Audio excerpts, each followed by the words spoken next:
Bonjour chers téléspectateurs, alors voilà, aujourd'hui nous sommes avec un prédicateur de l'évangile de William Marion Branham, le frère Nadi Innocent. Shalom pasteur. Shalom bien-aimé, que Dieu vous bénisse. Ok, alors aujourd'hui nous allons parler du cri de minuit en rapport avec la seconde venue du Seigneur, avec le bien-aimé ici. Cher pasteur, alors qu'est-ce que le cri selon la Bible? Que Dieu vous bénisse. Selon la Bible, un cri est un message. Un cri est un message que Dieu veut adresser à son peuple. On peut trouver ça dans Ésaïe le chapitre 60 à partir du verset 3. La Bible dit, une voix crie, préparez au désert le chemin de l'Éternel, aplanissez dans les lieux arides une route pour notre Dieu. Et quand vous allez partir dans Matthieu le chapitre 3 à partir du verset 3, vous allez voir que la Bible déclare, Jean est celui qui avait été annoncé par Ésaïe le prophète lorsqu'il dit, c'est ici la voix de celui qui crie dans le désert, préparez le chemin du Seigneur, aplanissez ses sentiers. Dans Marc chapitre 1 le verset 3, vous verrez la même chose dans Luc chapitre 3 le verset 4, ainsi que dans Jean chapitre 1 le verset 23. Alors tous ces versets-là nous disent que un cri est un message prophétique. Donc dans la Bible, quand on parle de cri, ça veut dire un message. D'accord, merci pasteur. Alors, donc, dans la Bible, un cri c'est un message, c'est cela? C'est un message. D'accord. Donc, nous entendons parler par-ci et là du cri de minuit. Oui. Alors, est-ce que vous pouvez un peu éclairer la lanterne, n'est-ce pas, de notre chers téléspectateurs? Le cri de minuit, pour commencer, je vais d'abord prendre un verset biblique qui annonce ce cri. Voyez, quand nous prenons Matthieu chapitre 25 à partir du verset 1, la Bible déclare, alors le royaume des cieux sera semblable à 10 vierges qui, ayant pris leur lampe, allaient à la rencontre de l'époux. 5 d'entre elles étaient folles et 5 sages. Les folles, en prenant leur lampe, ne prirent point d'huile avec elles, mais les sages prirent avec leur lampe de l'huile dans des vases. Et comme l'époux tardait, toutes s'assoupirent et s'endormirent.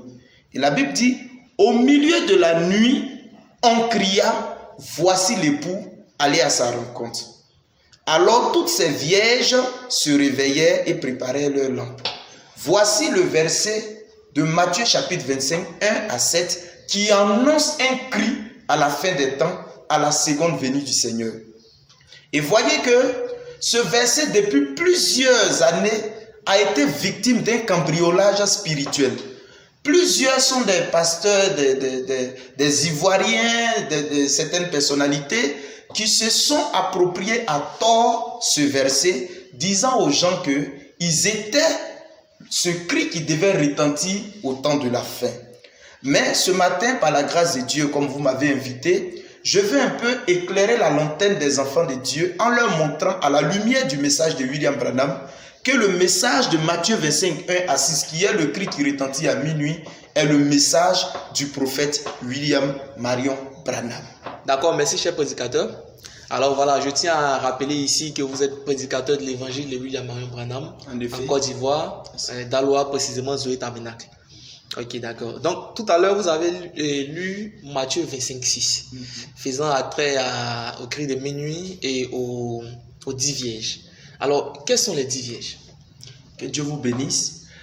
D'entrée de jeu, j'ai dit que le cri était d'abord un message prophétique. Les 10 vierges, la notion des 10 vierges, c'est l'apôtre Paul qui a employé cette expression pour faire allusion aux églises. Vous pouvez voir ça dans 2 Corinthiens, le chapitre 11. L'apôtre Paul dit, 2 Corinthiens, le chapitre 11, à partir du verset 1, il dit, « Oh, si vous pouvez supporter de ma part un peu de folie, mais vous me supportez, car je suis jaloux de vous d'une jalousie de Dieu, parce que je vous ai fiancé à un seul époux pour vous présenter à Christ comme une vierge pure. » Alors, la notion de vierge, dans Matthieu chapitre 25, cette notion-là fait attrait aux différentes églises. Cette notion fait attrait à l'épouse de Christ qui est sur la terre. Voyez-vous qu'il est question de 10 vierges. Ça veut dire que c'était des femmes qui étaient allées à la rencontre de leur époux. Or, dans la Bible, la femme est le symbolisme de l'Église. Donc, les 10 vierges, c'est l'épouse qui va à la rencontre du Seigneur Jésus-Christ. Et cette parabole-là a été donnée par le Seigneur Jésus-Christ lui-même dans sa première venue. Alors c'est là qu'il a donné cette parabole en disant que le royaume des cieux sera semblable à 10 vierges qui sont allées attendre leur époux. dont les 10 vierges représentent l'épouse, l'église dans sa généralité. C'est une parabole prophétique. Ah, ok, d'accord. Donc, qu'est-ce que Frère Branham dit au sujet des paraboles prophétiques et bibliques? Étant donné que le cri de minuit est une parabole prophétique, parce que quand Jésus annonçait cela, c'était lors de sa première venue. Et il typifiait sa seconde venue à ces 10 vierges-là qui devaient s'endormir et le cri allait retentir à minuit. Donc, une parabole prophétique. Alors, qu'est-ce que le prophète Branham dit? Cela se trouve dans le message Dieu dévoilé, au paragraphe 337. Dieu dévoilé, prêché le 14 juin 1964, au paragraphe 337. Le prophète William Branham dit: toutes, voyez-vous, toutes les paraboles de la Bible, tous les types de la Bible sont manifestés ici même devant vous. Le même Dieu, dans la colonne de feu, qui a écrit la Bible, l'Ancien Testament aussi bien que le Nouveau Testament, est ici même en train de la manifester et de montrer précisément ce qu'il en était et d'en donner l'interprétation lui-même et pour confirmer que c'est bien l'interprétation. Voyez, dans cette citation, le prophète William Branham dit clairement que toutes les paraboles et tous les types de la Bible se sont accomplis dans son ministère. Alors, quand on parle de cette déclaration du prophète, il y a une question qu'on doit se poser. William Branham n'est plus sur la terre. Nous savons tous que depuis le mois d'avril 1966, William Branham a été enseveli à Jeffersonville. Et pourtant, il dit que toutes les paraboles de la Bible et tous les types ont été manifestés et accomplis dans son ministère. Donc, si Matthieu 25:6 est une parabole prophétique, alors vous devez comprendre que cette parabole prophétique-là a été manifestée dans le ministère de William Branham. Donc William Branham dit que les types et les paraboles sont accomplis dans son ministère. D'accord. Ok. Et donc le cri de minuit s'est accompli avant la mort de William Branham ou après? Ça, c'est une très belle question. Vous savez, aujourd'hui, plusieurs personnes se sont appropriées ce verset. Pourquoi? Parce que les gens disent que William Branham est mort et Jésus n'est pas encore venu. Selon la compréhension erronée de tous ceux qui attendent la seconde venue du Seigneur, ils disent que Jésus n'est pas encore venu et William Branham est mort. Et vous voyez que dans Matthieu 25:6, il est question des vierges. Vous voyez qu'il y a des folles et il y a des sages. Maintenant, vous me posez la question à savoir si le cri de minuit a eu son accomplissement du vivant ou après le départ de William Branham. La réponse se trouve avec le prophète lui-même. Le problème aujourd'hui, c'est que les gens n'étudient pas le message, les gens ne lisent pas Frère Branham. Nous allons prendre quelques déclarations du prophète William Branham pour savoir si le cri de minuit s'est accompli de son vivant ou bien si William Branham devait nous confier à un autre prophète qui allait nous présenter Jésus-Christ après son départ. Prenons d'abord quelques citations dans l'exposé des âges de l'Église.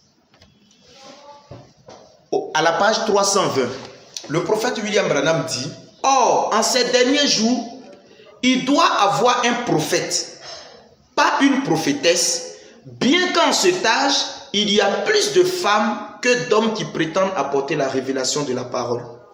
La parole infaillible dit que c'est lui, c'est-à-dire le prophète, qui révélera les mystères aux gens du temps de la fin et qui ramènera le cœur des enfants au Père. Et dans la brochure L'Enlèvement, au paragraphe 141, prêché le 4 décembre 1965, le prophète William Branham déclare: il a ordonné que ces choses soient. Et maintenant, il doit envoyer ceci. La première chose qui arrive lorsqu'il commence à descendre du ciel est un cri de commandement. Et qu'est-ce donc?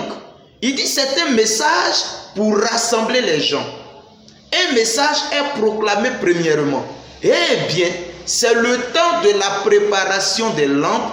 Levez-vous et préparez vos lampes. Voyez que le prophète William Branham Depuis décembre 1965, il a déjà pris le verset de Matthieu 25 et il a prêché cela. Voyez, le prophète de Dieu, en son temps, il disait, c'est le temps de la préparation des lampes. Quel est ce verset qui nous dit qu'on doit préparer les lampes? C'est Matthieu 25, verset 6. Il dit, quelle veille était-ce? La 7e, pas la 6e, mais la 7e veille. Voici l'époux vient, levez-vous et préparez vos lampes. Déclaration du prophète William Branham. Et il continue, il dit, et elles le firent. Il dit, certaines d'entre elles découvrirent qu'elles n'avaient même pas d'huile dans leurs lampes. Voyez-vous? Mais c'est le moment de préparer les lampes et c'est le temps de Malachie chapitre 4. Et frère Branham continue, il dit, lorsqu'on en arrive, c'est Luc 17 et 30. Il dit, toutes ces prophéties, afin que cela puisse. Il dit, c'est parfaitement déclaré dans les Écritures, ce qui se rapporte à ce jour. Et nous le voyons se dérouler ici même. Dans la prédication, la nourriture spirituelle au temps convenable, prêché en 65, le 18 juillet, au paragraphe 66, le prophète de Dieu déclare, il dit, nous découvrons que lorsqu'un homme envoyé de Dieu, ordonné de Dieu, vient avec le véritable, ainsi dit le Seigneur, le message et le messager sont une seule et même chose parce qu'il est envoyé pour représenter le ainsi dit le Seigneur. Parole après parole, ainsi lui et son message sont une et même chose. Voyez, un dénominationnel sous les auspices dénominationnels, lui et l'église sont un. Un théologien sous l'influence de la théologie faite par une certaine dénomination, lui et son message sont un. Une église fondée sur la théologie, un théologien, c'est vrai. Il dit ainsi, lorsqu'un homme vient avec le ainsi dit le Seigneur, lui et son message sont un. Et lorsqu'Élie vint avec le ainsi dit le Seigneur, lui et son message devint un. Il dit juste comme Jésus, quand il vint, il était la parole. Et Saint Jean 1. Ainsi la parole de Dieu et le messager de l'âge ont toujours été une seule et même chose. Donc voyez, le prophète William Branham, il continue de commenter le verset de Matthieu 25, 6, où il dit encore dans le signe de la sémence du temps de la fin, au paragraphe 116, il dit, et la vierge folle se réveillerait un jour et constaterait qu'elle n'avait plus d'huile dans sa lampe, quand arriverait ce moment où l'on dirait, voici l'époux vient. Il dit, c'est ça le cri maintenant. Christ vient. Voyez, je suis toujours en train de répondre à votre question qui m'a été posée disant que, est-ce que le cri de minuit s'accomplit du vivant ou après le départ de William Branham? Toujours dans le temps et le signe de l'union, au paragraphe 102, le prophète de Dieu dit, c'est comme les mages venant de Babylone. Ils s'écrièrent, où est le roi des Juifs qui vient de naître? Il est sur la terre en ce moment même. Et il faut que nous le trouvions. C'est vrai. Et je crois qu'il est si près de venir que je puisse dire, c'est le prophète qui dit, je crois qu'il est si près de venir que je puisse dire, voici l'époux vient, j'entends le cri de minuit, amen. Il dit, mes amis, nous sommes vraiment au temps de la fin. Oh là là, cette heure dans laquelle nous vivons, remarquez, voyez, il dit, quel jour, quel temps dans lequel nous vivons, ce glorieux mystère de Dieu est en train d'être achevé. Voyez que Matthieu 25, 6 est un mystère. Et William Branham dit, c'est en train d'être achevé. Il dit, emmenant la divinité, montrant ce qu'elle est, et comment ces petits ismes, c'est-à-dire tous ces ismes qui naissent là, s'étaient élevés et avaient fait de lui ceci. Et que quelqu'un a fait de lui ceci. Et que quelqu'un d'autre a fait de lui cela. Il dit, mais l'ange du Seigneur est descendu et a pris tout leur isme et en a fait sortir la vérité et l'a présentée. Et la voici, aussi parfaite que possible. Vous ne pouvez aller ailleurs. La voici, c'est ce qu'il est. Voyez? Donc, William Branham, à la fin de la citation, il dit, voici l'époux vient, j'entends le cri de minuit. Vous voyez? Je peux vous mettre aussi le cri de minuit en rapport avec le ministère du 7e ange. Voyez, dans la parabole de Matthieu 25, 6, il y a quelque chose que les gens ne comprennent pas. Et Frère Branham, dans la brochure L'Enlèvement et la brochure Les 10 Vierges, il essaie de mettre en rapport ce verset en disant que il y a 7 veilles qui se sont succédées. Il y a eu la première veille, il y a eu la deuxième veille, il y a eu la troisième veille. Et le prophète William Branham dit que chaque veille typifiait un âge de l'Église. Et Frère Branham dit, dans la brochure L'Enlèvement 141, il dit que, remarquez, la 7e veille, c'est là qu'il y a eu le cri. Et il dit la 7e veille, c'est le message de Malachie 4. Or, nous savons tous que Malachie 4 est aussi le 7e ange de l'église de Laodicée. Alors, William Branham dit que le message du cri de minuit de Matthieu 25, c'est le message du 7e ange. Donc, je vais toujours répondre à votre préoccupation. Dans le conflit entre Dieu et Satan, au paragraphe 261, William Branham dit, souvenez-vous, à la 7e veille, vous vous en souvenez? À la 7e veille, c'est là qu'il est venu. La 7e veille. Et qu'est-ce que c'était? Le message du 7e ange. Voyez, la première veille, elles se sont endormies. La deuxième veille, elles se sont endormies. La troisième, la quatrième, la cinquième, la sixième. Tout au long des âges, elles s'étaient endormies. Mais à la 7e veille, le message du 7e ange. Vous voyez un peu? Donc le cri de minuit a retenti du vivant du prophète William Branham. Et Frère Branham dit, mais c'est le 7e ange qui avait ce genre de message. Qu'était-ce? Remarquez, son genre de message, c'est d'accomplir tous les mystères de Dieu qui sont écrits dans le livre. Et le 7e ange met fin à tous les mystères qui sont restés en suspens dans toutes ces organisations et ces dénominations. Le 7e ange les réunit et met fin au mystère entier. Vous voyez? Et c'est là, il dit, toutes les paraboles et tous les types sont accomplis dans son ministère, dans Dieu dévoilé au paragraphe 337. Donc, vous voyez que le cri de minuit, qui est ce message prophétique qui allait réveiller l'épouse au temps de la fin pour aller à la rencontre du Seigneur, ce cri a été donné par le prophète William Marion Branham. J'ai encore d'autres citations que je vais vous donner d'ici la fin de l'émission, où le prophète William Branham dit, le cri, voici l'époux vient, sortira de lui ses lèvres. Et pourtant le prophète a été enseveli depuis avril 1966. Et si nous disons qu'il va ressusciter pour pouvoir donner ce cri-là, c'est que la parabole prophétique de Matthieu 25, 6 n'est pas accomplie. Ça veut dire que toutes les paraboles n'ont pas été manifestées dans son ministère. Il y a encore d'autres paraboles qui sont au futur. Et pourtant William Branham dit, le 7e ange est sur la terre au moment de la venue du Seigneur Jésus-Christ. D'accord, merci bien pasteur.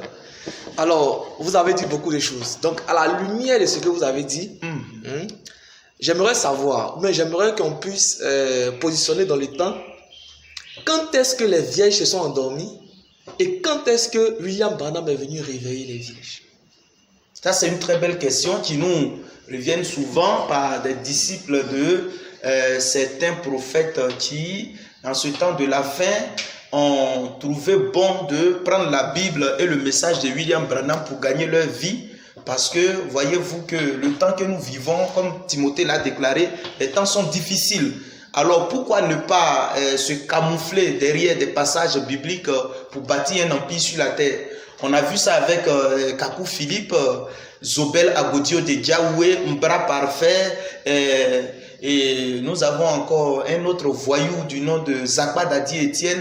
Tous ceux-là, ce sont des délinquants spirituels qui se sont appropriés à tort certains passages de la parole de Dieu pour pouvoir se masturber avec. Voyez-vous, la Côte d'Ivoire était un pays béni, tant par son climat et autres, mais elle est en train de devenir une malédiction parce que plusieurs faux prophètes sont nés ici et ont commencé à tordre le sens de la vérité. Voyez-vous que tous ces mensonges qui sont aujourd'hui à la lumière de la parole, 90% de ces mensonges-là viennent de la République de Côte d'Ivoire. Mais écoutez, nous n'allons pas nous inscrire dans cette logique-là. Nous allons simplement répondre à votre préoccupation parce que eux-mêmes, leurs disciples, nous posent les mêmes questions. Si vous dites que le message de William Branham est celui-là qui a réveillé les vierges. Quand est-ce que les vierges se sont endormies? Quand est-ce que la terre a été corrompue et que les ténèbres ont envahi la terre? Voyez, toutes ces questions-là ont leur réponse dans le message de William Branham. Mais c'est parce que on leur a dit, ne lisez pas. Mais nous allons lire un peu quelques citations du prophète William Branham. D'accord. Dans la prédication, la foi transmise aux saints une fois pour toutes, prêché en 1955 au paragraphe 50. Le prophète de Dieu déclare, il dit, oh, combien j'aurais aimé continuer juste là-dessus. Il dit, mais ce n'est pas possible. Comment j'aurais aimé parler du faux prophète qui jetait ses regards sur Israël. Et il se disait certainement que toutes ces bandes de gens qui errent comme des brebis là dans le désert, de lieu en lieu, se disait-il certainement que Dieu maudira ce peuple. Mais la voix du roi était au milieu d'eux. Et Balaam ne pouvait pas voir cela. Il dit, il y avait un signe au milieu d'eux, un rocher frappé et un serpent d'airain qui les précédait, faisant l'expiation. Et il en est de même. Le prophète dit, il en est de même de l'église de Dieu ce soir. Il dit, puisque la même foi qui fut transmise aux saints, une fois pour toutes, est transmise aujourd'hui, le soleil s'est levé à l'est. Ils embellissent leur voix en dehors de cela avec la théologie. Il dit, c'est un jour qui n'est ni jour ni nuit. Mais le prophète a dit, vers le soir, où se couche le soleil? À l'ouest. Où se lève-t-il? À l'est. Qui étaient les premiers à recevoir le Saint-Esprit autrefois là au commencement? Qui était ce peuple oriental? Les Juifs, les Grecs et les autres, qui le reçoivent dans le dernier jour. Quand le soleil se couche, les États-Unis d'Amérique, la dernière civilisation, vers le soir, la lumière paraîtra. Le Saint-Esprit est ici avec le même ministère qui a été transmis au Seigneur, par le Seigneur Jésus-Christ, à ses apôtres. Et elle traverse les ténèbres les plus épaisses et les nuages s'écartent. Et le même Saint-Esprit est venu et révèle la même chose. Voyez, ici le prophète est en train de parler de Zacharie 14:7 qui est la lumière du soir. Et le prophète dit, durant tous ces âges-là, c'était les ténèbres qui ont couvert la terre. Pourquoi? Parce que le soleil s'est levé à l'est et le soleil se couche à l'ouest. Frère Branham dit, au milieu, c'était comme des ténèbres. Parlant de la révélation prophétique, c'était des ténèbres. Vous voyez un peu? Maintenant, il dit, même qu'au jour de la voix du 7e ange, quand il sonnerait de la trompette, le mystère de Dieu s'accomplirait. Alors vous demandez, quand est-ce que les vierges se sont endormies? Quand est-ce que les ténèbres ont envahi la terre? Voyez, d'abord reconnaissez qu'il y a 7 veilles. Et le prophète Branham dit, pendant les 7 veilles, l'époux s'est endormi. Il le dit dans la brochure, les 10 vierges et les 144 000 juifs. Prêché le 11 décembre 1960. Il dit maintenant, paragraphe 153, il dit maintenant, 5 d'entre elles étaient folles et 5 étaient sages. Les folles, en prenant leur lampe, ne prirent point d'huile avec elles. Mais les sages prirent avec leur lampe de l'huile dans des vases. Il dit, comme l'époux tardait, et le prophète Branham dit, c'est tout au long de ces âges que l'époux tardait. Il dit, elles se sont assoupies et elles ont dormi. Au paragraphe 154, il dit, tout au long des âges, les deux, c'est-à-dire et les vierges folles et les vieilles sages, les deux moururent toutes. Elles s'assoupirent et s'endormirent. Vous voyez, tout au long des âges. Il dit, or, elles ne sont pas perdues, mais elles se sont seulement assoupies et endormies. Elles sont dans l'attente. Vous voyez, on ne dit pas qu'elles sont mortes, mais qu'elles se sont assoupies et endormies. Et au milieu de la nuit, on cria, voici l'époux, allez à sa rencontre. Et toutes ces vieilles se réveillaient et préparaient leurs lampes. Les folles dirent aux sages, donnez-nous de votre huile car nos lampes s'éteignent. Les sages répondirent, non, il n'y aura pas assez pour nous et pour vous. Voyez? Donc ici, dans ce passage, Frère Branham essaie de montrer que les veilles ont commencé depuis Paul. Il dit, elles ne sont pas mortes ces vierges, mais elles se sont endormies. Voyez-vous que le sommeil même prophétique dont il est question ici, le prophète de Dieu est en train d'interpeller la conscience des gens qu'en réalité ce sommeil-là, c'était l'ensevelissement de l'épouse depuis l'âge alpha jusqu'à l'âge oméga. Il va le confirmer ici, dans l'âge de l'église de Smyrne, au paragraphe 162. Il dit, quand cette vierge a vu la 7e veille, à la 7e veille, eh bien, rappelez-vous qu'il y avait 7 vierges. Est-ce juste? Je veux dire 5 vierges sorties. 10 vierges sorties à la rencontre du Seigneur. 5 étaient sages et 5 étaient folles.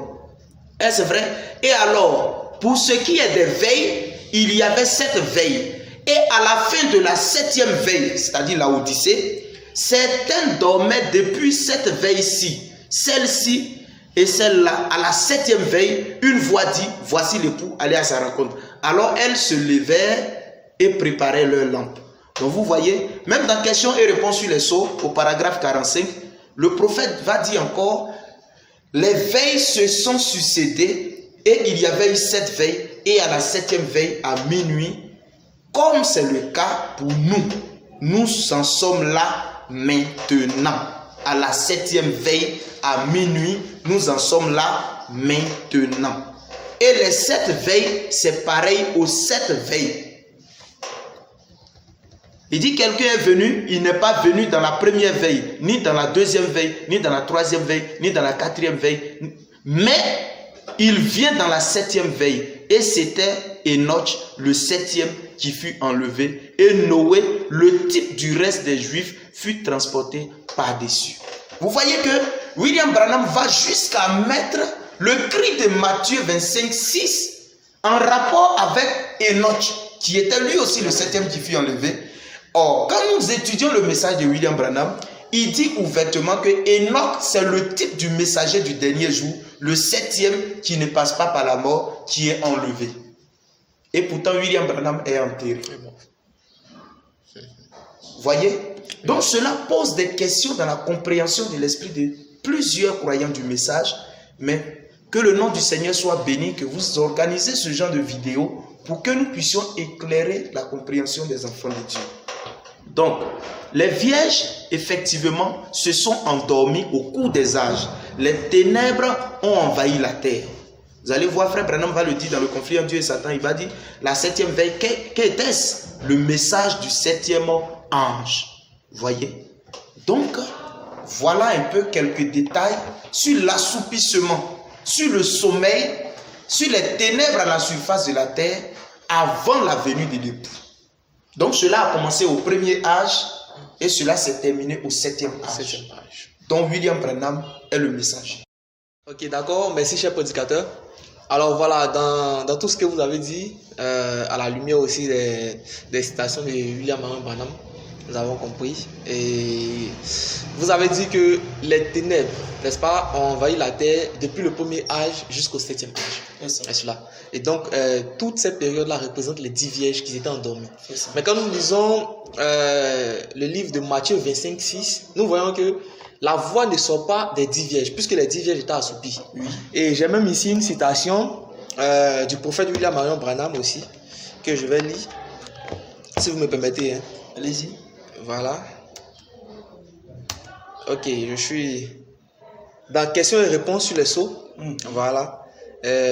Paragraphe 67, où frère Branham dit, maintenant, nous voyons la corruption s'installer dans le 7e âge de l'Église. C'est ça. Donc frère Branham dit ici clairement que le 7e âge de l'Église n'était pas épargné par la corruption, mais par les ténèbres qui avaient endormi les 10 vierges. Alors comment vous expliquer que frère Branham, qui fait partie des 10 vierges, bien évidemment, puisse être la voix, n'est-ce pas, qui réveille l'épouse? Ok. Que Dieu vous bénisse richement. Voyez-vous que le ministère de William Branham était un ministère final. C'était le corps. Quand vous allez lire par exemple la prédication, les actes du Saint-Esprit, William Branham dit quelque part là-bas que Dieu a tenu conseil avant la fondation du monde avec ses anges. Et il a dit aux êtres angéliques, préparons un corps du nom de William Branham que nous allons utiliser plus tard à la fin des temps pour notre œuvre. Donc voyez-vous, la personne de William Branham appartenait à l'âge de l'église de la Odyssée et la personne de William Branham a été utilisée par Dieu pour réveiller les vierges. Je vais vous expliquer ça simplement avec le ministère de Jean-Baptiste. Regardez, Jean-Baptiste avait un ministère ambivalent. Jean-Baptiste était entre la première dispensation et la seconde dispensation. Il était à la fois celui-là même qui avait la mission d'annoncer la venue de Jésus-Christ dans son règne messianique. Et quand Jean-Baptiste a fini d'annoncer et qu'il s'est diminué et que Jésus-Christ a commencé son ministère, Jean-Baptiste à nouveau devait croire en Jésus. Voyez-vous que Jean-Baptiste a crié à l'Orient, voici l'agneau de Dieu qui ôte le péché du monde. Et Jean-Baptiste était en prison à demander, est-ce que c'est lui que nous devons attendre ou bien on doit attendre un autre? Et William Branham aussi est notre Jean-Baptiste. William Branham, c'est son corps que Dieu a utilisé. Parce que la voix qui crie, ce n'est pas la voix d'un homme. C'est la voix de Dieu lui-même entrant dans un corps humain. Quand vous allez voir 2 Thessaloniciens 4, où la Bible, l'apôtre Paul parle de l'enlèvement, où il dit il y aura un cri, la trompette et puis tout ça, vous allez voir que William Branham, quand il interprète ce verset, il dit la première des choses qu'on a, c'est le cri. Pendant qu'il descend, il fait le cri. Et frère Branham dit qu'est-ce que le cri? C'est un message prophétique. Donc qui fait le cri? Celui qui fait le cri, c'est Dieu lui-même, mais au travers d'un corps humain. Alors William Branham appartenait à l'âge de l'église de Laodicée, né en 1909. Et l'âge de Laodicée a commencé en 1906. Et William Branham va exercer son ministère. Et c'est au travers de ce ministère-là que le cri sera lancé. Donc frère Branham appartenait à la fois aux vierges. Et il était aussi le messager qui devait annoncer ce cri-là. Est-ce que vous voyez un peu? Ce n'est pas que c'est une autre personne qui quitte dans un autre âge, dans un 8e âge, qui va venir crier puisqu'il y a cet âge. Non. C'est la même personne et ce sont les manifestations, ce sont les ministères que Dieu confie à la personne. C'est pourquoi William Branham, avec son ministère, on a eu celui de Jean-Baptiste, on a eu le ministère du Fils de l'homme qu'il a exercé selon Luc 17:30. On a vu aussi le ministère de Genèse 18 qu'il a exercé, où il était à la fois Abraham, il était à la fois Elohim qui avait le dos tourné. Il a joué tous ces rôles-là. Vous allez voir que dans l'Ancien Testament, c'était des corps différents. Mais ici, dans l'aboutissement de tous les ministères, William Branham alors va exercer le ministère de Noé, exercer le ministère d'Élie, exercer le ministère de Moïse, exercer le ministère d'Enoch, exercer. Vous voyez que tous ces ministères-là sont exercés dans un seul tabernacle, le corps de William Branham. Donc vous voyez, donc le cri qui retentit ici, le cri là, c'est la voix. Dieu n'est pas parmi son peuple, Dieu n'est pas assoupi, mais la voix, c'est Dieu lui-même. Et c'est cette grande fontaine de l'esprit qui se tabernacle dans un corps pour apporter un message de résurrection. Et c'est le ministère du Fils de l'homme qui produit la résurrection. Parce que quand la voix a crié, les vierges qui étaient endormies se sont réveillées. Et William Branham dit, remarquez, la première chose qu'il fait, c'est une voix. Et vous allez comprendre qu'en ce temps de la fin, c'est la voix du Fils de l'homme qui a produit la résurrection. D'accord? Ok, merci. Ok, donc dans Matthieu 25, oui, nous constatons que le cri de minuit précède la venue du Seigneur. La venue du Seigneur. Ok, donc vous nous dites ici que c'est le message de William Branham qui est ce cri de minuit. Qui est ce cri de minuit. Est-ce que vous pouvez plus encore nous parler dessus? Oui. Parce que c'est très important. C'est très important. Vous savez, comme je l'ai dit, nous parlons aujourd'hui du cri de minuit par rapport à la seconde venue du Seigneur. Parce que Jésus-Christ est le même hier, aujourd'hui et pour toujours.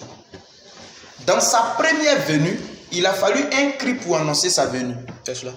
Voyez, tous ceux qui étaient là ne savaient pas qui était Jésus.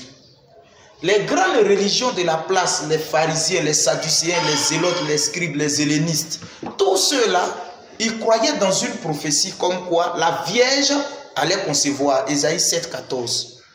Maintenant, voyez que quand cette vierge a conçu, les gens n'ont pas su que c'était lui. Ils allaient dans les synagogues, ils allaient dans des temples et ils adoraient Dieu dans l'espérance que Dieu leur envoie un libérateur. Et pourtant, le libérateur était sur la terre. Mais les gens ne savaient pas, ils ne connaissaient pas. Alors, quand l'humanité ne sait pas qui est le libérateur, Dieu utilise toujours un moyen prophétique. Car selon Amos 3, le verset 6 à 7, la Bible dit que Dieu ne fait rien sans d'abord avoir révélé ses secrets à ses serviteurs les prophètes. Alors, quand Dieu va vouloir révéler la personne de Jésus-Christ aux Juifs, il va utiliser un ministère, celui de Jean-Baptiste. Et c'est Jean-Baptiste qui va présenter. Regardez, le cri « Voici » est sorti des lèvres de Jean-Baptiste. C'est lui qui a dit « Voici l'agneau de Dieu qui ôte le péché du monde ». Alors, tous ceux qui avaient suivi Jean-Baptiste ont dirigé leur regard vers cet agneau-là. Et qui était l'agneau? C'était la personne de Jésus-Christ. Ainsi, comme Jésus ne change pas, l'humanité aujourd'hui attend Jésus. Les protestants, les catholiques, les évangéliques et tous les ministères, toutes les missions et même plusieurs assemblées du message sont en train d'attendre Jésus-Christ. Alors si Jésus doit venir, comment est-ce que nous allons le reconnaître? Puisque nous ne l'avons pas vu quand il était en Galilée. Ceux même avec qui il a marché, il a fait 3 ans et demi. Quand il est mort, il est ressuscité 3 jours après, ils ne l'ont pas connu. Qu'en est-il d'un peuple qui était dans la tradition de ses pères, ici dans les jungles de l'Afrique, et 2000 ans plus tard, l'évangile est venu vers nous, et nous attendons sa seconde venue. Pourrons-nous le connaître? Alors la seule personne qui peut mieux connaître Jésus-Christ, c'est celui qui le précède. Parce que lui fait une conférence avec Dieu, il connaît la notion de cette divinité qui est voilée dans la chair. C'est lui qui peut diriger les regards du peuple vers ce Jésus-Christ-là. Alors, en 1933, quand William Branham était en train de baptiser 4000 personnes à la rivière Ohio, la voix a dit dans le ciel, de la même manière que j'ai envoyé Jean le Baptiste pour préparer ma première venue, ainsi je t'envoie, toi William Branham, avec un message. Et le message que tu vas apporter à l'humanité sera le précurseur de ma seconde venue. Et quand vous voyez ce message-là en rapport avec Matthieu 25, c'est la voix qui crie avant la venue de l'époux. Maintenant, plusieurs personnes disent que l'ange a dit à William Branham que c'est ton message, ce n'est pas toi, c'est ton message. Oui, c'est cela. Mais regardez, à cet effet, quand on dit que le message présentera Christ et non la personne de Branham, nous on doit poser la question à ceux qui disent ça. Est-ce que les brochures vont s'aligner pour aller diriger les regards du peuple vers un être venant vers le ciel en disant à l'humanité, voici l'époux? Est-ce que les brochures ont-elles une bouche? William Branham n'a-t-il pas dit que le messager et le message sont une personne? J'ai une panoplie de citations ici où frère Branham dit que le messager et le message sont une personne. Ce que vous découvrez aujourd'hui dans les brochures en 2019, et puis vous réalisez que cela est en train de vous pointer Jésus, le messager l'a dit de son vivant et il s'est éteint. Donc voyez que le message de William Branham, c'est la personne de William Branham qui va présenter l'époux à l'épouse. Tout comme Jean-Baptiste l'a fait en Orient, en Occident, il faut que quelqu'un puisse crier en dirigeant les regards du peuple de Dieu vers la parole promise qui est le Christ que l'humanité attend aujourd'hui. Voyez, même frère Branham le confirme encore dans une prédication, la nourriture spirituelle au temps convenable, au paragraphe 66, où il dit, nous découvrons que lorsque quelqu'un est envoyé de Dieu, ordonné de Dieu, il vient avec un véritable, ainsi dit le Seigneur. Le message et le messager sont une seule et même chose parce qu'il est envoyé pour représenter le, ainsi dit le Seigneur, parole après parole. Voyez, ainsi la parole de Dieu et le messager de l'âge ont toujours été une seule et même chose. Et c'est vrai. Vous voyez un peu? Donc, le cri de minuit précède la venue du Seigneur, tout comme Jean-Baptiste a précédé la première venue de Jésus-Christ. Ok, d'accord. Nous avons compris ce que vous avez dit. Mais jusqu'à présent, moi je trouve que c'est une déduction que vous faites des brochures de William Branham. Est-ce que frère Branham lui-même a dit qu'il est le cri de Matthieu 25:6? Qu'est-ce que frère Branham pense de lui-même, son propre message? Vraiment que Dieu vous bénisse. Voyez, c'est une très belle question à laquelle nous allons essayer de répondre. Parce que si nous ne connaissons pas le but du ministère de William Branham sur la terre, nous ne serons pas différents des catholiques, des protestants, des évangéliques et de tous ceux qui sont en train de se diriger vers l'enfer en allant vers ces églises-là. Voyez? Alors, que dit le prophète lui-même par rapport à son message? C'est aussi simple. Je vais vous prendre une citation qui a été donnée en 1962. Dans la brochure « La parole parlée est la sémence originelle ».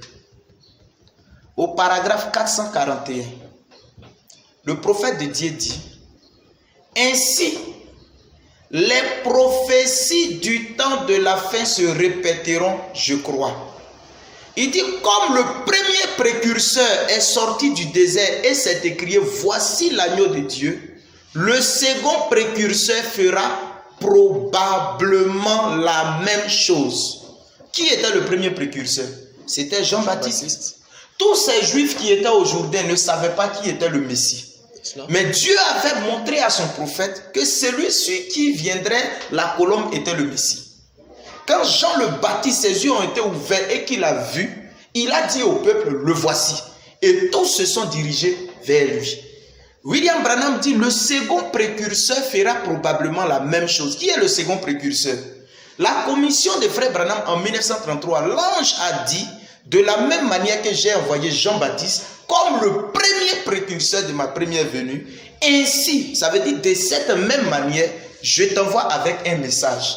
Et le message que tu vas présenter à l'humanité sera le précurseur de ma seconde venue. Et frère Branham dit ici, le second précurseur fera probablement la même chose en dirigeant les gens vers une épouse née de la parole, l'épouse de Jésus-Christ qui sera dirigée vers les cieux à l'apparition de Jésus-Christ. Et frère Branham dit, ce cri, voici l'agneau de Dieu, sortira de ses lèvres. Que Dieu nous aide à être prêts pour ce proche événement. Nous sommes en 1962 et le 28 février 1963, William Branham fait probablement la même chose en dirigeant les regards de l'épouse à l'apparition du Seigneur Jésus-Christ et il dit, voilà votre Seigneur là-haut. Je continue. Frère Branham dit, quelle est donc ma mission sur la terre? Nous laissons le prophète lui-même nous dire sa mission. Alors quand nous verrons la mission du prophète William Branham, je crois qu'un élu ne dira pas que nous attendons Jésus. Frère Branham dit dans la prédication, la parole parlée est la sémence originelle, au paragraphe 119, Frère Branham dit, ma mission, je crois, pour laquelle Dieu m'a appelé, il dit, je devrais dire des choses personnelles aujourd'hui. Ça veut dire que depuis que le prophète prêche, il n'a jamais dit ces choses personnelles-là. Mais il dit sa mission aujourd'hui. Sur la terre, il dit en effet, je vous avais dit que j'allais le faire. Voyez-vous, et que j'allais le dire au monde entier, ma mission. Frère Branham dit, ma mission, je crois, sur la terre, c'est quoi? C'est d'être le précurseur de la parole qui doit venir. Voyez-vous, la parole qui doit venir, c'est-à-dire Christ. Et Christ a en lui le millénium et il y a tout parce qu'il est la parole. Très bien. Voyez, les gens ne voient pas encore. Frère Branham dit sa mission sur la terre. Il décide de le dire au monde entier. C'est de préparer, c'est d'être le précurseur de la venue de la parole qui est Christ. C'est frère Branham lui-même qui le dit. Ça, ce n'est pas une déduction. Nous continuons dans la prédication et dès ce moment, voyez, nous sommes toujours en 1962 où William Branham dit, ma mission sur la terre, c'est d'être le précurseur.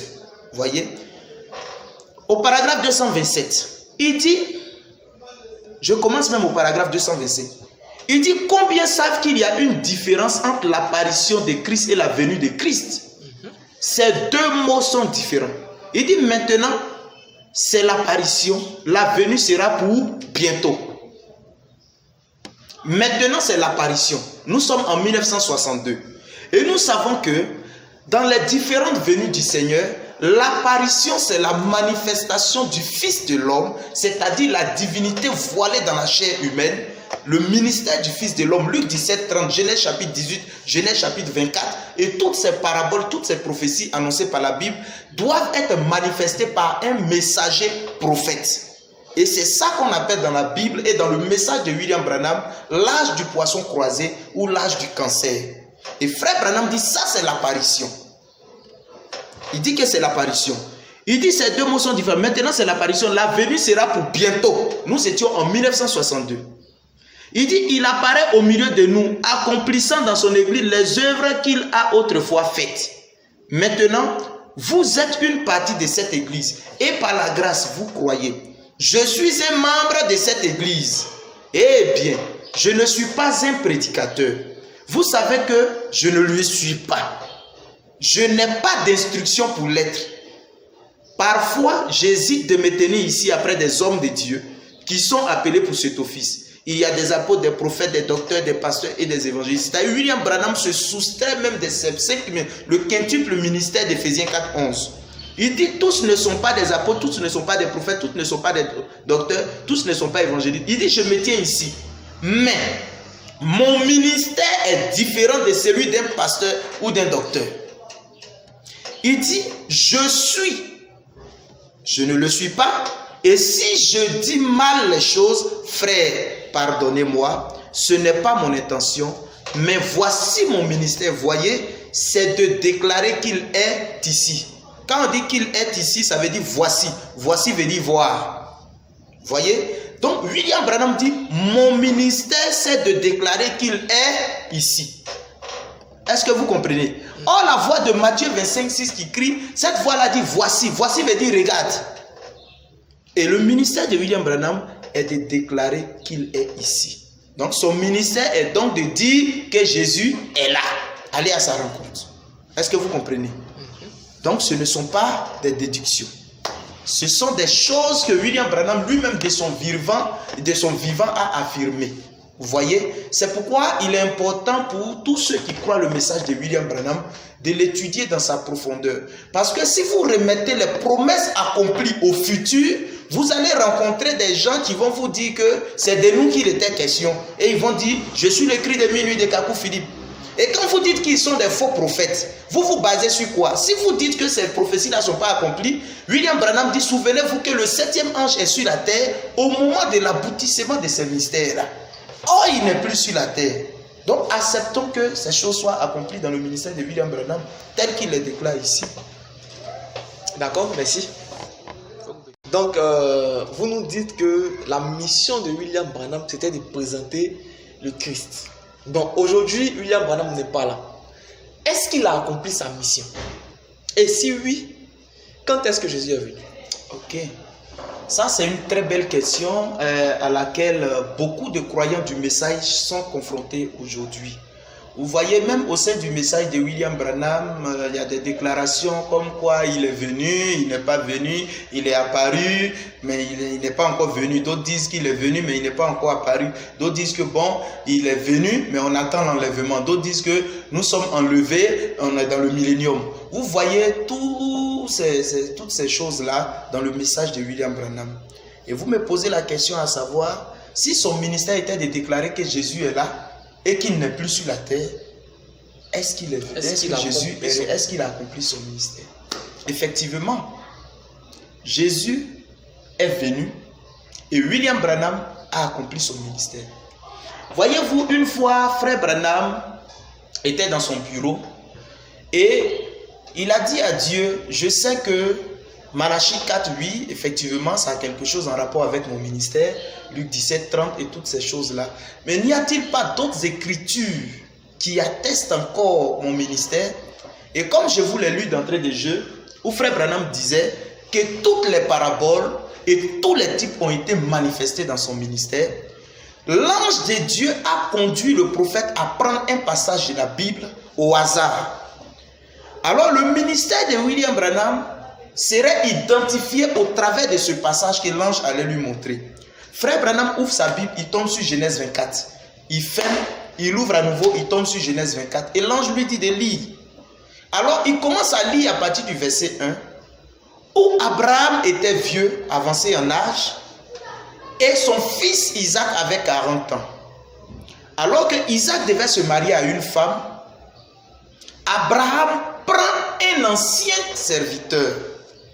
Je vous ai montré par la brochure, la prédication, les actes du Saint-Esprit, que Dieu et son conseil ont décidé de faire un corps qu'ils allaient utiliser au temps de la fin. Donc, Eliezer de Damas, qui typifiait le ministère de William Branham, était un ancien serviteur. Ça y est, il était préparé pour une mission. Et frère Branham, quand il a lu ce passage, il a vu que l'ange lui montrait que son ministère était celui d'Eliezer. Frère Branham dit, alors j'ai commencé à avoir des frissons. Voyez? Maintenant, parlons un peu des types. Parlons un peu d'Eliezer de Damas. Eliezer de Damas, son maître lui a dit de chercher une épouse pour son fils. En tant que l'ancien serviteur, regardez même, le nom Eliezer même fait 7 lettres. Et c'est l'ancien serviteur d'Abraham. Alors Eliezer va en chemin, il fait une prière dans son cœur. Et cette prière qu'il fait dans son cœur, il demande à Dieu de faire réussir sa mission en invitant une jeune fille au puits qui allait faire tout ce qu'il demandait dans son cœur. Vous voyez que cette partie de la prière d'Eliezer n'est pas écrite. C'est une parole orale qui est restée suspendue dans le cœur. Seuls les anges et Dieu, ainsi qu'Eliezer connaissaient. Frère Branham dit c'est le type du 7e sceau. Et vous voyez que quand Eliezer a fini cette prière dans son cœur, le prophète de Dieu déclare que l'ange de l'Éternel a dévancé Eliezer 30 minutes avant pour aller au puits. Alors, c'est l'ange qui a fait le travail dans le cœur de la jeune dame.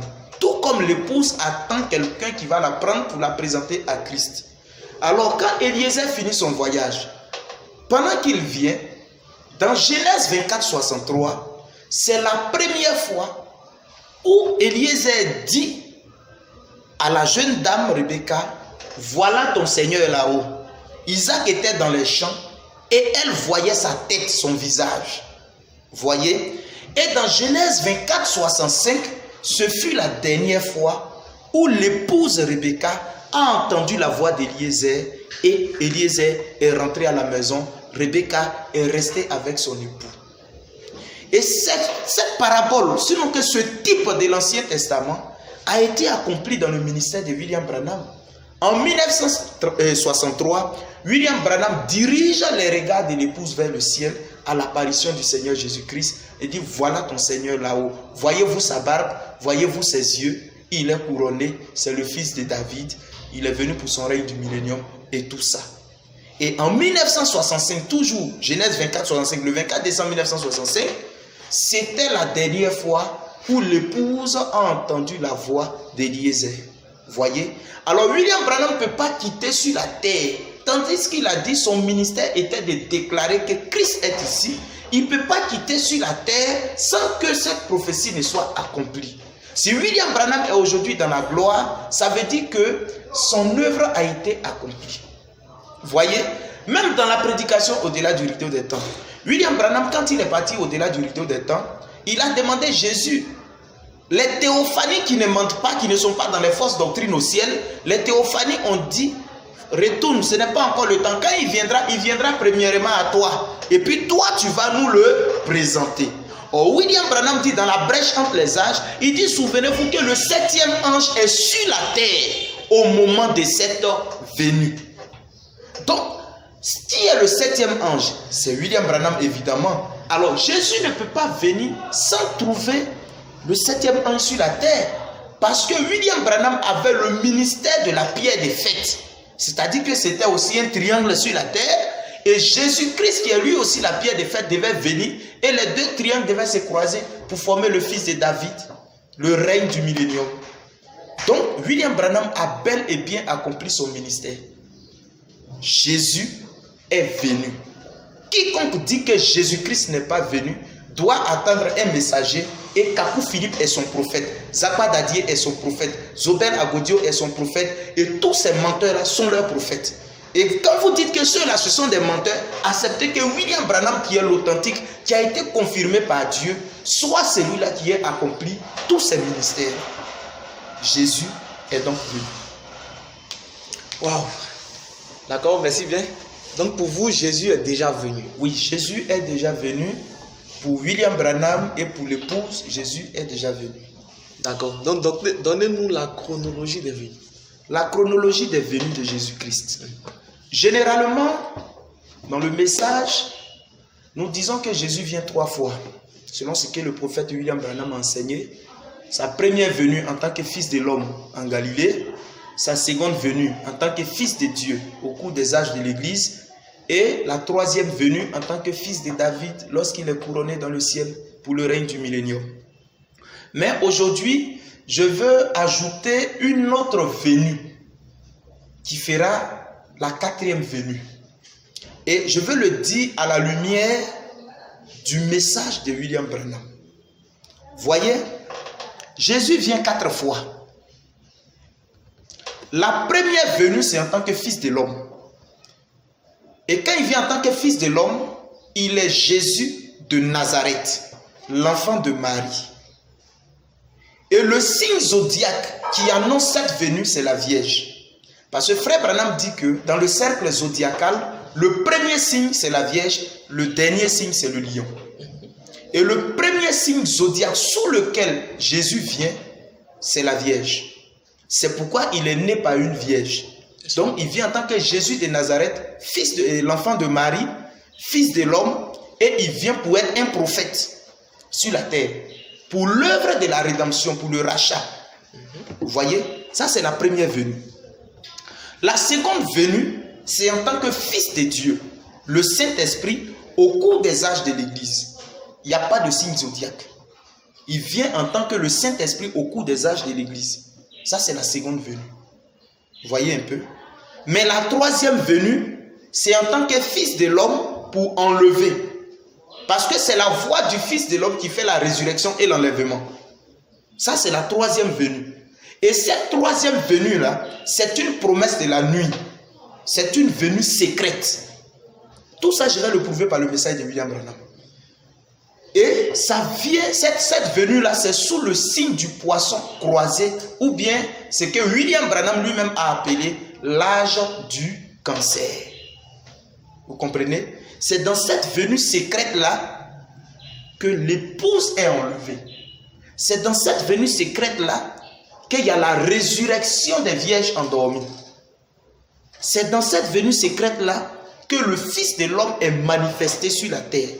Vous allez voir ça, il vient en tant que prophète, Fils de l'homme, et cette venue est secrète dans Luc 17, 30, Malachie 4, tout ça. Et la quatrième venue, il vient en tant que fils de David, juge suprême, roi des rois, lion de la tribu de Juda pour le règne du millénium dans les nuées. Quand vous voyez la promesse des nuées, Frère Branham dit là il est couronné. Et quand il a une couronne, c'est pour régner. Et Frère Branham dit il vient pour régner sur ses sujets rachetés. Et le signe zodiaque qui annonce cela, c'est le lion. Voyez-vous sa barbe? C'est le lion. Voyez? Donc il y a donc une venue secrète qui s'insère entre la venue du Fils de Dieu, cet esprit, et la venue du Fils de David, le millénium. Il y a une venue qui s'insère là, qu'on appelle le poisson croisé ou le cancer. C'est cette venue-là qui fait l'enlèvement, qui est la promesse de la nuit. Je vais vous donner une citation dans Dieu change-t-il sa pensée au sujet de sa parole, prêchée à Los Angeles en 1965, le 27 avril. William Branham dit au paragraphe 169, il dit, eh bien, Jésus est venu sous 3 noms. Fils de l'homme, ce qui veut dire un prophète, fils de Dieu, celui qui a parcouru les âges de l'Église, puis fils de David. Mais Frère Branham dit, mais entre le fils de Dieu et le fils de David, selon sa propre parole et selon Malachie 4 et beaucoup d'autres passages de l'Écriture, il doit retourner dans son église, sous une forme physique parmi les gens, dans des êtres humains, pour être un prophète. Voyez, Donc frère Branham lui-même dit, entre le fils de David et le fils de l'homme, et le fils de Dieu, il viendra un. Et regardez les écritures qu'il annonce. Il viendra un, selon Malachie 4, Luc 17, 30. Nous voyons que ces écritures-là renvoient au ministère prophétique de William Branham. Et il dit que ce un qui vient là, il vient pour être un prophète parmi les hommes. C'est pourquoi dans la prédication, essayez de rendre un service à Dieu. Au paragraphe 212, William Branham dit, l'Élie d'aujourd'hui, c'est le Seigneur Jésus-Christ. Il dit, oh, il a promis cela, et cela montre que la Bible est vraie jusqu'à ce jour, et Sodome et Gomorrhe, et Élie n'est pas. Il dit, ce n'est pas Élie, c'était l'Esprit de Dieu sur Élie. Il dit, Élie n'est pas un homme. Il dit, bon, on a eu des Élie, on a eu des par-dessus d'Élie, on a eu des manteaux d'Élie, et tout d'Élie. Mais l'Élie d'aujourd'hui, c'est le Seigneur Jésus-Christ. Il doit venir selon Luc 17, 30. Cela où il est dit que le Fils de l'homme doit paraître parmi les siens. Pas un homme, mais Dieu, avec grandeur s'il vous plaît. Mais ça viendra à travers un prophète. Et il dit, il n'a jamais eu deux prophètes majeurs en même temps. Jamais au monde. Voyez, peu importe combien il y a deux têtes, ça ne peut pas dire tout ça. Donc c'est William Branham qui donne la chronologie des venues de Jésus-Christ, fils de Dieu, fils de David et fils de l'homme. Mais entre le fils de David et le fils de Dieu, il y a un qui vient au milieu, qui exerce le ministère de Jésus-Christ pour faire l'enlèvement qui est la promesse de la nuit, ce qui accomplit effectivement Matthieu 25, 6. Est-ce que vous comprenez? Voici un peu la chronologie des venues de Jésus-Christ. Maintenant, je vais vous donner une autre citation où frère Branham parle des signes zodiaques qui indiquent la venue. Frère Branham dit dans la 70e semaine de Daniel, au paragraphe 128, il dit maintenant, mes frères prédicateurs, parce que regardez aujourd'hui, toute cette confusion qui est dans le message, c'est dû au fait que les pasteurs sont mal enseignés. Eux-mêmes, ils n'ont pas un enseignement crédible. Donc les fidèles aussi prennent l'esprit et l'enseignement du pasteur. Voyez, cette cacophonie qu'on a dans le message, c'est à cause des prédicateurs mal enseignés.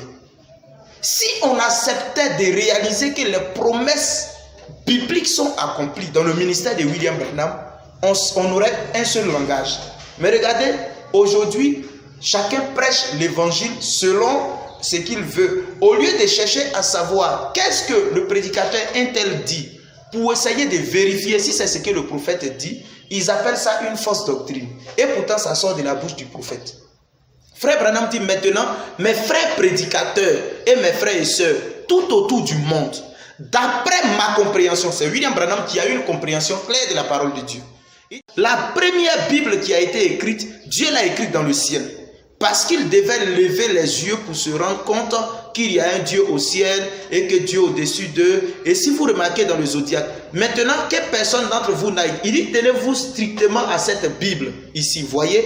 Il dit mais le zodiaque, ce qui en est la première position dans le zodiaque, d'après mon entendement, c'est la Vierge. Et en dernière position dans le zodiaque, c'est Léo, le lion. Il dit c'est la première venue de Christ à travers la Vierge et sa seconde venue en tant que lion de la tribu de Juda. Ça veut dire, la première venue de Jésus-Christ, il vient par une Vierge et la dernière venue, c'est en tant que lion de la tribu de Juda. Frère Branham dit, voyez, et puis il y a l'âge du cancer et tous les autres aussi dans le zodiaque. Parce que quand on parle de l'âge du poisson croisé ou bien du cancer, les gens trouvent qu'on a enlevé ça dans les livres de magie. Et pourtant, frère Branham dit, il y a l'âge du cancer. Voyez un peu. Donc, Jésus vient 3 fois, il est venu pour racheter, il vient en tant que fils de Dieu, Saint-Esprit, tout ça. Il y a plusieurs citations. La divinité de Jésus-Christ prêchée en 1949, le 25 décembre, au paragraphe 40, frère Branham le confirme. Et il y a aussi questions et réponses sur les Hébreux, deuxième partie, paragraphe 545. Divinité de Jésus-Christ encore, paragraphe 40, et toutes ces choses-là. William Branham dit, il vient 3 fois. Mais la 4e fois, ce qui est l'âge du cancer, s'insère entre le Fils de Dieu et le Fils de David. Et par la grâce de Dieu, dans certaines vidéos, nous allons montrer, quand nous allons rentrer dans l'enseignement sur les venues du Seigneur, on va vous montrer le tableau de la chronologie même des différentes venues du Seigneur. Donc voilà un peu ça. Ok, d'accord, merci. Une fois de plus. Alors, donc, tel que vous avez exposé, n'y a-t-il pas encore quelque chose à venir, quelque chose de grand, un autre prophète à attendre? Parce que, bon, essayez un peu de nous éclairer. C'est pourquoi j'ai dit tout à l'heure, quiconque dit que Jésus n'est pas venu, quiconque dit que Matthieu 25,6, qui est le cri qui doit réveiller les vierges endormies, n'est pas accompli, il doit accepter tout ce qui vient après William Branham comme étant son prophète. Parce qu'il faut un vivant pour vous présenter. J'ai posé avec certains hommes de Dieu, ils ont dit que William Branham va ressusciter et puis nous présenter à Christ. Jean-Baptiste était-il décapité et après sa résurrection a présenté Christ? Ça n'a ni type, ni ombre, ni racine dans la Bible. Voyez, les gens, c'est une fuite en avant. Quand ils ne veulent pas accepter que les promesses soient accomplies, ils disent que William Branham ressuscitera pour finir les dernières promesses de la Bible. Mais écoutons ce que le prophète dit.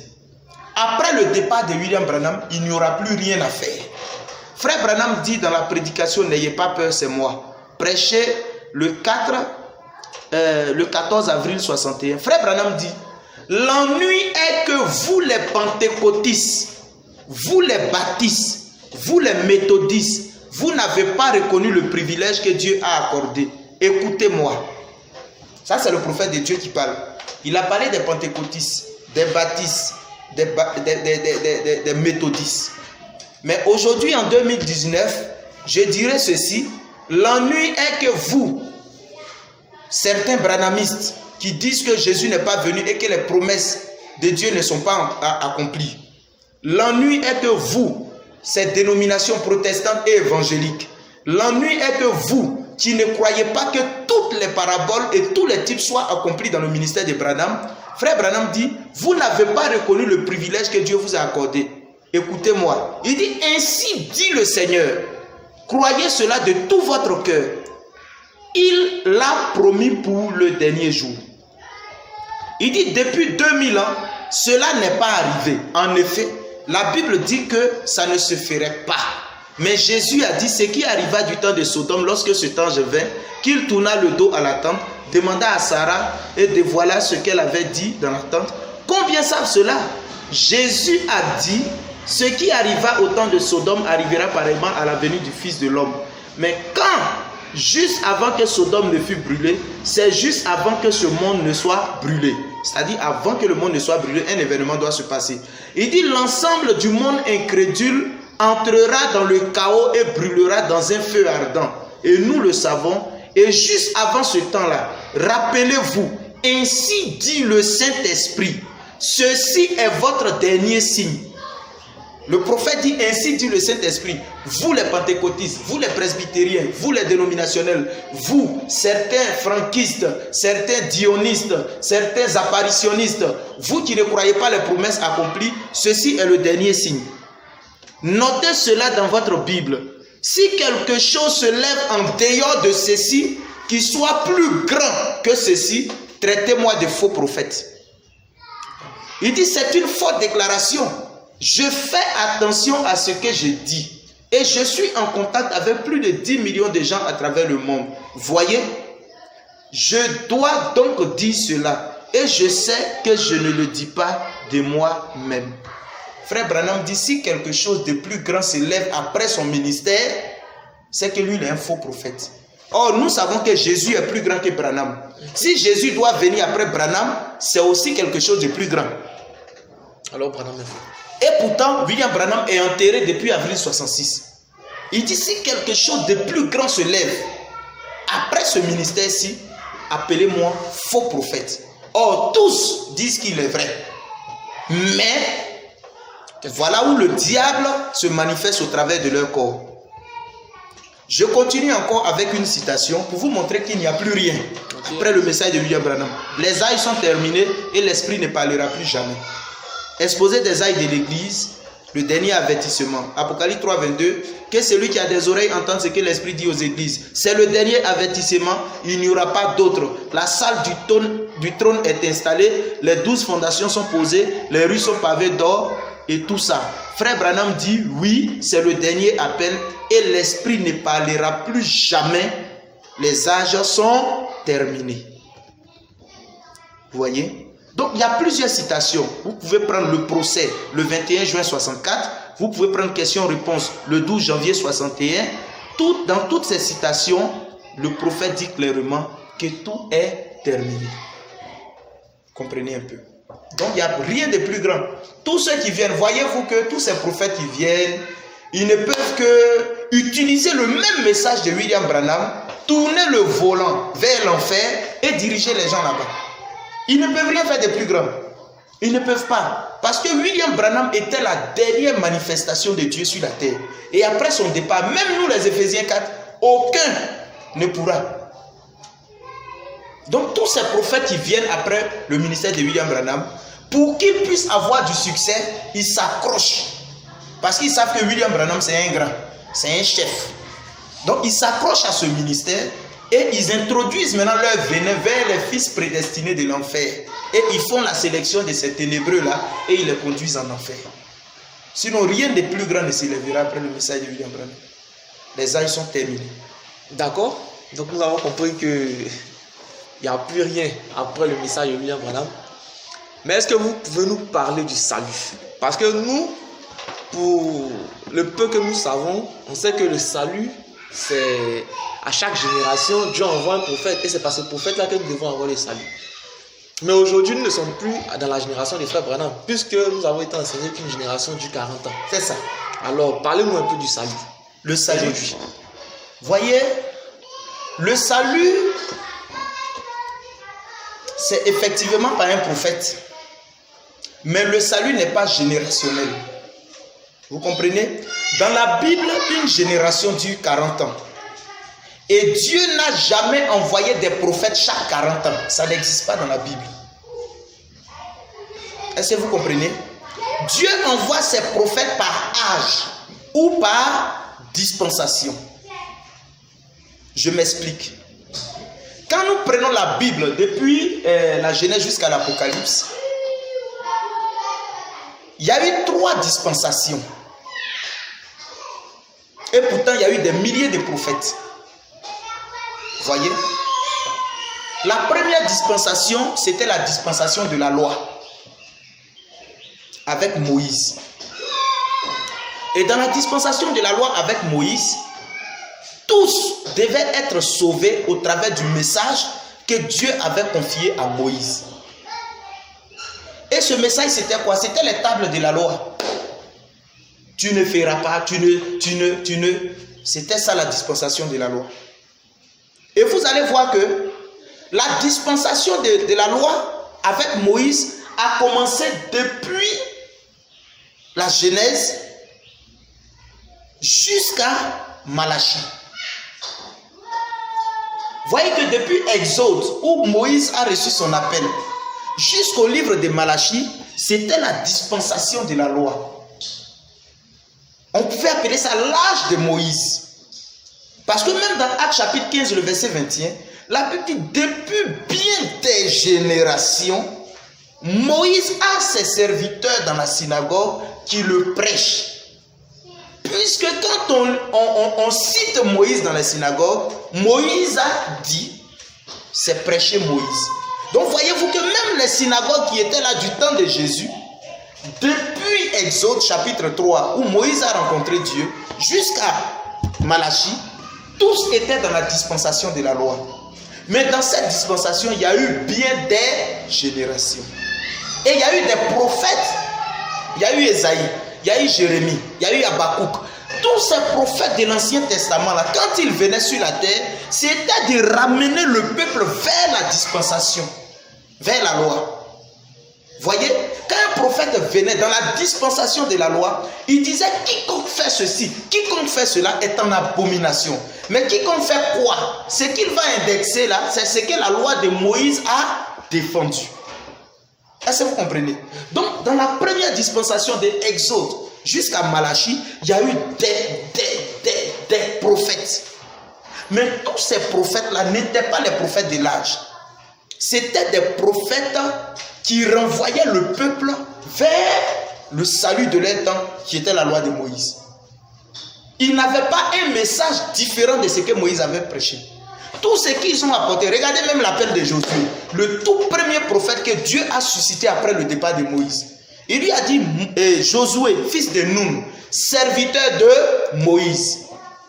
Maintenant que Moïse, mon serviteur, est mort, lève-toi. Si tu ne te détournes ni à gauche ni à droite de ce que mon serviteur Moïse a enseigné. Voyez-vous que même le succès du ministère prophétique de Josué était reposé sur l'enseignement et la doctrine de Moïse, le prophète mort.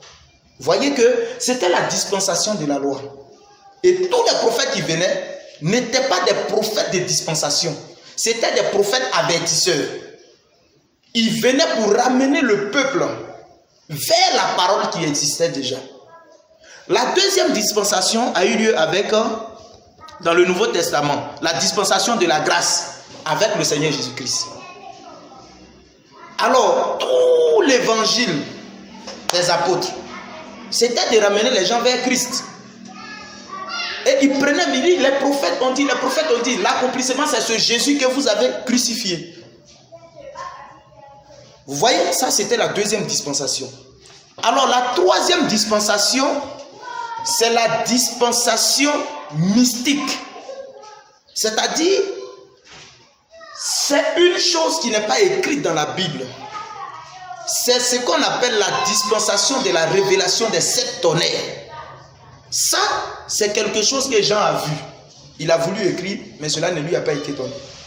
Mais à la voix du 7e ange, quand ces mystères sont révélés, quiconque va mourir, baptiste, assemblée de Dieu, pentecôtiste, lui, il va en enfer.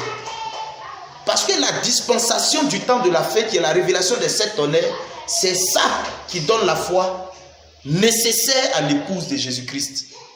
Et frère Branham dit le 7e sceau le ramène littéralement sur la terre. Vous voyez? Donc il y a eu les 3 dispensations. La dispensation de la loi, la dispensation de la grâce, la dispensation de la révélation des 7 tonnerres. Voici les 3 dispensations. Alors le salut, c'est croire le message de ton temps, selon la dispensation.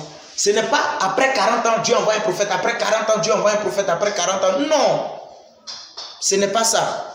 Nous croyons que Dieu envoie des prophètes, mais ces prophètes-là, ils ont quelle mission? S'ils ont la mission de dire que c'est vrai, ce que Moïse a dit là, c'était vrai pour son époque, mais aujourd'hui, je vous dis, et il s'écarte de Moïse, c'est un faux prophète. Voyez? Les prophètes viennent à titre complémentaire et ils viennent pour ramener les gens à l'enseignement du prophète de l'âge. Parce que Dieu traite avec les âges. Dieu ne traite pas. Et un âge même peut durer 1000 générations, peut durer 100 générations. L'âge de Moïse, ça a duré. Regardez, depuis Exode jusqu'à Malachie, il y a eu combien de générations? Même entre Malachie et Matthieu, il y a eu 400 ans. Ça fait déjà 10 générations. Mais les gens étaient sous Moïse. Voyez-vous? Donc c'est un peu ça. Le salut n'est pas générationnel, mais le salut est dispensationnel. Donc aujourd'hui, nous sommes dans la dispensation de Branham. Nous sommes dans l'âge de William Branham. Donc si un prophète nous dit qu'il est le prophète de nous, notre génération, il doit nous amener entièrement et totalement à la révélation de 7 tonnerres. C'est tout. Mais quand il va s'écarter de ça et commencer à introduire un autre message, il ne fait même pas partie même des gens qui sont sauvés. Vous voyez? Donc c'est un peu ça. Le salut n'est pas générationnel. D'accord, merci. Donc nous tirons à la fin, n'est-ce pas, de l'émission. Alors quel est votre mot de fin?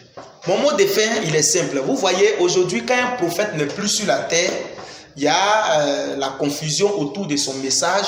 Pourquoi? Parce que les gens ne connaissent pas l'importance d'un prophète. Pour eux, il faut que le prophète soit vivant en respirant dans ses narines pour qu'on sache qu'il est vivant. Mais je vais lire une citation. Frère Branham dit, dans l'âge de l'église d'Éphèse, au paragraphe 76, il dit, au moment où la révélation de l'Apocalypse a été donnée, d'après la tradition, Paul était déjà mort en martyr. Mais Jean poursuivait l'œuvre à sa place, exactement comme Paul l'avait fait à l'époque de son ministère. Il dit le fait que Paul soit mort avant que l'Apocalypse soit donné n'enlève rien au fait qu'il était le messager de l'âge de l'église d'Éphèse. Voyez, Paul n'était pas sur la terre, Paul était déjà mort. Et puis, Jean a terminé l'âge. Mais frère Branham dit que cela n'enlève rien au fait que Paul soit le messager de l'âge. Il dit car le messager de chaque âge, peu importe quand il apparaît ou quand il disparaît, est celui qui, de la part de Dieu, marque cet âge et marque cet âge de l'influence de son ministère et de la parole manifestée. Cet homme, c'était Paul. Vous voyez, frère Branham dit que dans un âge, que le messager apparaisse ou disparaisse, c'est le seul qui marque de son influence cet âge. Et nous savons que depuis 1909, jusqu'au glorieux pays éternel du millénium, et dans l'éternité, aucun messager ne va marquer notre âge que celui de William Branham. Donc, mon mot de fin, j'aimerais attirer l'épouse de Jésus-Christ dans toute sa diversité à étudier le message. Et cette vidéo ne sera pas la dernière. Nous allons faire encore d'autres vidéos sur la venue du Seigneur proprement dite, sur l'enlèvement de l'épouse, sur le millénium et sur le règne de l'éternité. Nous allons faire plusieurs séquences de vidéos pour juste éclairer les enfants de Dieu, afin que tous ceux qui sont dans cette tombe-là puissent réaliser qu'en réalité, le temps de la résurrection est passé. Et que Dieu vous bénisse richement. D'accord? Donc que Dieu vous bénisse. Shalom à vous. Ouvrons-nous à la rivière.